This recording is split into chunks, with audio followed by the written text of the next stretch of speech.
नमस्कार, मैं हूं पवन त्यागी। दिल्ली आबकारी नीति घोटाले में मनीष सिसोदिया की सुप्रीम कोर्ट से जैसे ही बेल एप्लीकेशन रिजेक्ट हुई, उसके तुरंत बाद दिल्ली के सीएम अरविंद केजरीवाल को ईडी ने सम्मन किया।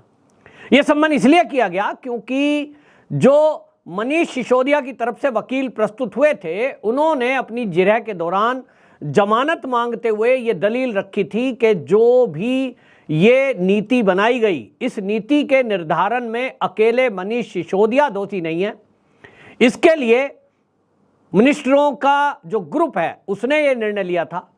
दूसरा, ये भी दलील रखी गई ईडी की तरफ से कि जो घोटाला हुआ है आबकारी नीति का, जो कमीशन 5% से बढ़ाकर 12% किया गया, वो आंकड़ा 10 महीने के अंदर 338 करोड़ बैठता है। इसलिए 338 करोड़ रुपए का घोटाला इस सारे मामले में है और ये पैसा चुनाव में खर्च हुआ है। इसमें से 82 लाख रुपए दिनेश अरोड़ा ने पार्टी फंड में दिए हैं। तो घोटाले का पैसा पार्टी के फंड में गया है और पार्टी के संयोजक हैं अरविंद केजरीवाल। तो इसीलिए अरविंद केजरीवाल अब इसके लिए जिम्मेदार हैं और ईडी को लगता है कि उनसे पूछताछ की जानी चाहिए, क्योंकि पार्टी का संयोजक वो जिम्मेदार है हर पार्टी की एक्टिविटी के लिए। अब इसको लेकर जैसे ही ईडी ने इनको सम्मन किया, 2 नवंबर को आपको प्रस्तुत होना है। इसके तुरंत बाद आम आदमी पार्टी के अंदर खलबली मच गई और अरविंद केजरीवाल को अभी पूछताछ के लिए केवल बुलाया गया है, लेकिन आम आदमी पार्टी के अंदर दिल्ली का नया सीएम कौन, इसको लेकर कवायद तेज हो गई। मीटिंग होने लगी, विधायकों से मिलना जुलना होने लगा, खबरें आने लगी कि अब कौन दिल्ली का नया सीएम होगा। तो इस पर कवायद चलने लगी। लेकिन इसी बीच आतिशी मारलेना, जो कि अरविंद केजरीवाल की खासम खास है, उन्होंने प्रेस कॉन्फ्रेंस करके ये दावा कर दिया कि अरविंद केजरीवाल 2 तारीख को गिरफ्तार हो जाएंगे। उन्होंने दावा इस तरह से किया जैसे कि वो कोई ईडी की बड़ी गिरफ्तार कोई अधिकारी है और उनको पूरा पुख्ता जानकारी है, और उस जानकारी के आधार पर ऐसा दावा कर रही है वो प्रेस कॉन्फ्रेंस करके। उन्होंने कहा कि अरविंद केजरीवाल से पूछताछ के लिए नहीं बुलाया जा रहा है, वो गिरफ्तारी के लिए बुलाया जा रहा है। सवाल ये उठ रहा है कि आतिशी मारलेना इतना जोर देकर के क्यों इस तरह की बयानबाजी कर रही है। इतना ही नहीं, राघव चड्ढा की बयानबाजी आई, उन्होंने अलग से प्रेस कॉन्फ्रेंस की, सौरभ भारद्वाज ने मीडिया में बात की। अब अंदर से ये बातें उठने लगी कि अरविंद केजरीवाल क्या सच में जेल जाने वाले हैं। इस पर मैंने आपको बता दूं, पहले ही एक वीडियो में कहा था कि अरविंद केजरीवाल मेरे सूत्रों के अनुसार, आप नोट कर लेना, कम से कम 2 नवंबर को तो गिरफ्तार नहीं होंगे। हां, कल गिरफ्तार होंगे कि नहीं होंगे, कई सारे मामले हैं।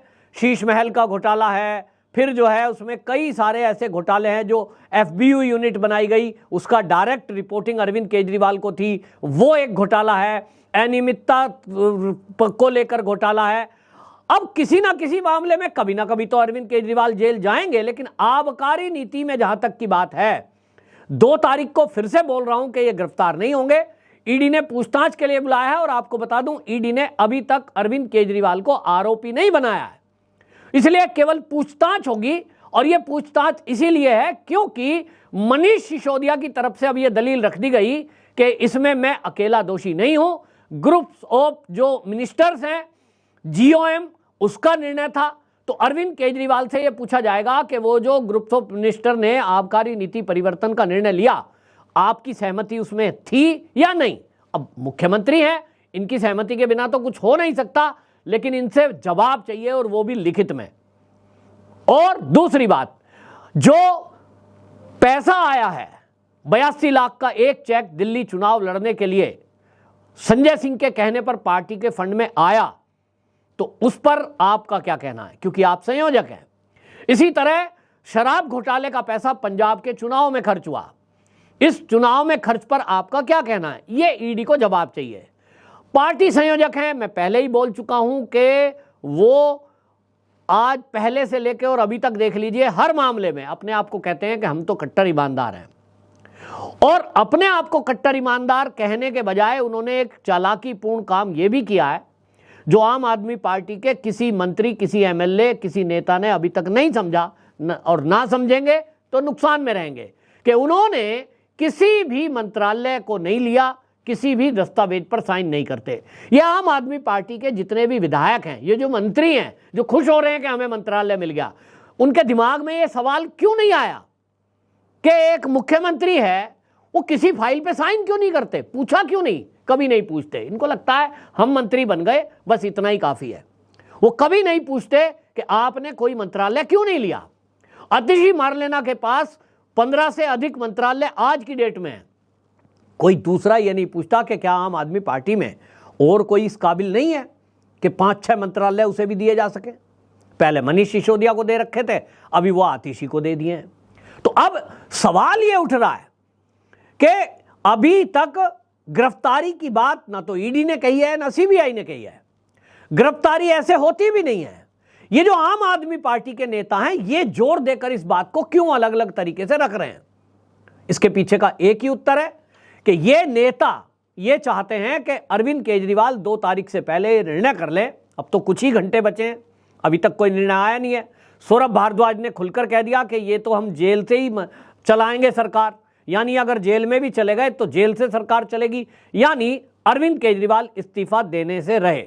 अब फिर ये नेता लोग क्यों उछल रहे हैं? ये केवल इसलिए उछल रहे हैं, इनको लगता है कि अरविंद केजरीवाल दबाव में आकर जेल जाने के भय को देखते हुए, जैसे कि पहले सीबीआई ने बुलाया था, ये हवा तब भी बनाई गई थी, आपको याद होगा, तब भी इसी तरह की गोपाल राय के यहाँ मीटिंग हुई थी कि देखिए अब तो सीबीआई गिरफ्तार आज ही कर लेगी। सड़कों पे कार्यकर्ता उतार दिए गए और पूरी यात्रा निकाली गई, पूरा माहौल बनाया गया, लेकिन अरविंद केजरीवाल गए, सीबीआई ने पूछताछ की, रात को 9 बजे छोड़ दिया। तो अब अरविंद केजरीवाल को फिर से उसी दबाव में लेने की कोशिश आपके नेता कर रहे हैं। इसमें सबसे ज्यादा उछल के बाहर जो आ रही है वो है आतिशी मारलेना, नंबर 2 पे राघव चड्ढा, तीसरा सौरभ भारद्वाज। ये तीनों लोग उछल रहे हैं। इनको लगता है कि मुख्यमंत्री को हम जब इस तरह की बातें बोलेंगे और ये चर्चा चलाएंगे कि अरविंद केजरीवाल जेल जा रहे हैं, जेल जा रहे हैं, जेल जा रहे हैं, तो कहीं ना कहीं तुम्हारे में से किसी का नंबर आ जाए और तुम मुख्यमंत्री बन जाओ। कौन कौन नाम हो सकते हैं? तो उस पर पूरे मीडिया और सोशल मीडिया पे भी चर्चा चल रही है। कोई कहता है अरविंद केजरीवाल अपनी पत्नी सुनीता केजरीवाल को सीएम बनाएंगे। इस पर भी मैं आपको बता दूं, अरविंद केजरीवाल सुनीता केजरीवाल यानी अपनी पत्नी को सीएम नहीं बनाएंगे। ये भी मेरे पास जो अंदर की चीजें आ रही हैं, आप पार्टी के जो नेता हैं वो ये कह रहे हैं कि इस पर विरोध हो चुका पार्टी के अंदर से। दूसरी बात ये भी आ चुकी है, अरविंद केजरीवाल भी ये मैसेज नहीं देंगे कि ये जो अरविंद केजरीवाल हैं और आम आदमी पार्टी है बाकी की तरह है, जैसे कि लालू प्रसाद यादव ने राबड़ी को बना दिया था, ये वैसे वाले नहीं है। ये तो पार्टी अलग है, ये तो राजनीति अलग तरह की करने आए हैं और ये मैसेज खराब जाएगा कि अरविंद केजरीवाल को देखिए इन्होंने पार्टी पे किसी पे भरोसा नहीं जताया और अपनी पत्नी को बना दिया। अब फिर कौन? तो 2 नाम और चर्चा में हैं। राघव चड्ढा आगे आ रहे हैं और राघव चड्ढा, अब खबर तो ये आ रही है कि अपना नाम चलवा रहे हैं मीडिया में, ताकि राघव चड्ढा को लग रहा है कि साफ सुथरी छवि वाले हैं और इनका नाम आगे आ जाए, ये सीएम बन जाए। लेकिन राघव चड्ढा भूल रहे हैं। मैं भी आपको याद दिला दूं कि ईडी ने अपनी सप्लीमेंट्री चार्जशीट दाखिल की थी जिसमें कैलाश गहलोत जो कि ट्रांसपोर्ट मंत्री हैं दिल्ली के और राघव चड्ढा, इन दोनों का नाम है। और आज नहीं तो कल राघव चड्ढा और कैलाश गहलोत भी जेल जाएंगे, ये मैं आज आपको बता रहा हूं। कैलाश गहलोत क्यों जाएंगे? क्योंकि मनीष सिसोदिया की तरफ से बता दिया गया है कि ये उनका अकेले का फैसला नहीं था। आबकारी नीति बनाने में ग्रुप ऑफ मिनिस्टर्स का काम था, जिसमें एक मंत्री कैलाश गहलोत भी उस नीति निर्धारण में शामिल थे। एक सत्येंद्र जैन थे, एक मनीष सिसोदिया थे। सत्येंद्र जैन, मनीष सिसोदिया जेल जा चुके हैं। कैलाश गहलोत उसमें एक नाम है और उसी में नाम है आतिशी मारलेना। सप्लीमेंट्री चार्जशीट में इनका नाम है। तो नंबर 2 बात क्या हो रही है कि जब अब ये चीजें आई है कि 338 करोड़ का फिगर सामने आ रहा है कि पार्टी फंड में चुनाव में पैसा खर्च हुआ है, तो राघव चड्ढा वो व्यक्ति है जिसके जरिए सारा अकाउंट मैनेज होता है और पंजाब के चुनाव के वो प्रभारी भी थे। तो पंजाब में और गोवा में जो पैसा खर्च हुआ है, अरविंद केजरीवाल जी ईडी के सामने जाएंगे पूछताछ में और वो यही कहने वाले हैं कि सब ये जो पैसे का मैनेजमेंट है ये तो राघव चड्ढा देखता है। अरविंद केजरीवाल की ये आदत भी है कि जब वो खुद को फंसता हुआ देखते हैं तो उसका ठीकरा दूसरे पर फोड़ देते हैं। अभी तक के मामलों में बाकी लोग ने मुंह बंद रखा है और अरविंद केजरीवाल इसीलिए अभी तक ना तो किसी चार्जशीट में है, ना आरोपी हैं और ना वो जेल जा रहे हैं। इसीलिए नहीं जा रहे हैं क्योंकि अगला कहीं फ्रंट में आते ही नहीं। तो राघव चड्ढा को सीएम बनाना, वो फिर से जेल जाएंगे थोड़े दिन बाद, तो इसलिए नहीं बनेगा। राघव चड्ढा का चांस मुझे नहीं दिखाई दे रहा। आतिशी मारलेना का नाम अभी तक कहीं लाइट में नहीं है, वो भी आरोपी नहीं है, लेकिन आतिशी मारलेना को विश्वास पात्र भी माना जाता है। उसके बावजूद आतिशी मारलेना का नाम बार बार इसलिए आ रहा है कि अब कई घोटालों में, और जैसा मैंने कहा जो अभी नाम आने बाकी हैं, भाई इसमें कौन नीति निर्धारण में है ये देखा जाता है। तो एक नाम आतिशी मारलेना का इसलिए है क्योंकि दिल्ली की पढ़ी लिखी हैं, और भाई ज़्यादा ही पढ़ी लिखी वो हैं, तेज तर्रार भी हैं, पहले से साथी रही हैं। हालांकि वो मनीष सिसोदिया की सलाहकार रही, और आज आप देखिए उनका तेज तर्रार काम करने का तरीका आप देखिए। मनीष सिसोदिया की सलाहकार से लेकर आज वो कई मंत्रालय संभाल रही हैं, जैसे मैंने बताया 15 से अधिक। लेकिन एक नाम और है जिस पर अभी तक कोई आरोप नहीं है, दिल्ली सरकार में, अरविंद केजरीवाल की सरकार में साइलेंटली काम कर रहे हैं, वो हैं दिल्ली के विधानसभा स्पीकर रामनिवास गोयल। ये रामनिवास गोयल, उनकी छवि भी बहुत अच्छी है, जमीनी स्तर के नेता हैं, भारतीय जनता पार्टी छोड़कर बीजेपी में आए थे। भारतीय जनता पार्टी ने उनको टिकट नहीं दिया था, उस समय विवाद हुआ था, और उसके बाद वो दोनों टर्म में अरविंद केजरीवाल के साथ रहे। पिछली सरकार जब गठन होना था तब तो बीजेपी ने उनको टिकट का ऑफर भी किया था, ऐसी खबरें आ रही थी, लेकिन वो अरविंद केजरीवाल का साथ छोड़कर नहीं गए। बड़ी अच्छी छवि के नेता हैं, रोज लोगों के बीच रहते हैं, डेली उनके घर पर जनता दरबार लगता है, मैंने व्यक्तिगत रूप से भी देखा है, और लोगों के काम करते हैं। विधानसभा स्पीकर होने के बावजूद भी जिस तरह से उन्होंने क्षेत्र में अपने काम किया है, पूरी दिल्ली के जो आपको कहूँ वैश्य समाज पर उनकी पकड़ है, क्योंकि गोयल हैं, वैश्य समाज से आते हैं, पूरी दिल्ली के व्यापारी वर्ग पर उनकी पकड़ है। तो अगला नाम मुझे जो लगता है, जो अभी तक कहीं कोई अपराध किसी लिस्ट किसी सूची में नहीं है, ना कहीं किसी कंट्रोवर्सी में है, वो हैं रामनिवास गोयल। तो स्पीकर हैं विधानसभा के, और इसलिए सबसे पावरफुल है ही है। वो एक नाम हो सकता है, स्वच्छ छवि के बावजूद उनका जो पकड़ है, जनता के बीच उनकी लोकप्रियता है, काम करने का जो तरीका है, और बीजेपी में उनकी बैकग्राउंड है, मतलब पीछे से वो बीजेपी में रहे हैं। तो ये सब चीजें लगते हुए लग रहा है कि वो भी दिल्ली के सीएम बन सकते हैं, लेकिन बनेंगे तब जब अरविंद केजरीवाल जी इस्तीफा देंगे। इस्तीफा कब देंगे? जब उनको लगेगा कि वो गिरफ्तार होने वाले हैं।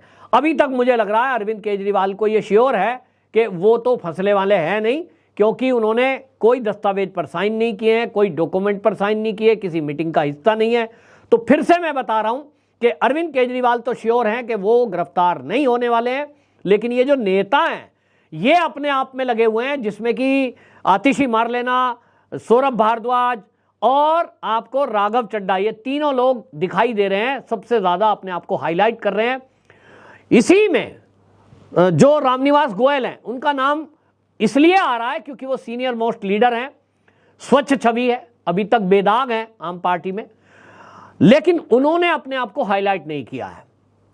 अब देखना यह होगा कि अरविंद केजरीवाल लालू प्रसाद यादव की तरह अपनी पत्नी को बनाते हैं सीएम, या आतिशी मारलेना को बनाते हैं, या फिर रामनिवास गोयल का चयन करते हैं, या फिर जो सौरभ भारद्वाज ने कहा कि भले ही जेल चले जाएं, वो अपनी पुरानी बात से मुकर जाएंगे, ना तो वो इस्तीफा देंगे, जबकि वो कह रहे थे कि जब आरोप लगे तो आदमी को इस्तीफा दे देना चाहिए। तो सत्येंद्र जैन से इस्तीफा ले लिया, मनीष सिसोदिया से ले लिया, क्या अब अरविंद केजरीवाल आरोपी बने? अगर है तो इस्तीफा देंगे और अपनी कुर्सी किसी और को सौंपेंगे, ये देखने लायक बात होगी। लेकिन मैं फिर से रिपीट कर दूं कि आतिशी मारलेना जिस तरह का दावा कर रही हैं, राघव चड्ढा जिस तरह सामने आए, वो केवल एक दबाव की राजनीति कर रहे हैं, ताकि लोगों में मैसेज जाए कि भैया अरविंद केजरीवाल देखो, पूछताछ के जाने के पहले सीएम की कुर्सी किसी को सौंप के नहीं जा रहे हैं, इस्तीफा नहीं दे रहे हैं। तो ये इस तरह का एक दबाव मीडिया के जरिए बनाने की कोशिश आतिशी मारलेना कर रही हैं। देखते हैं वो उनका ये प्रयास कितना सफल होता है। वंदे मातरम।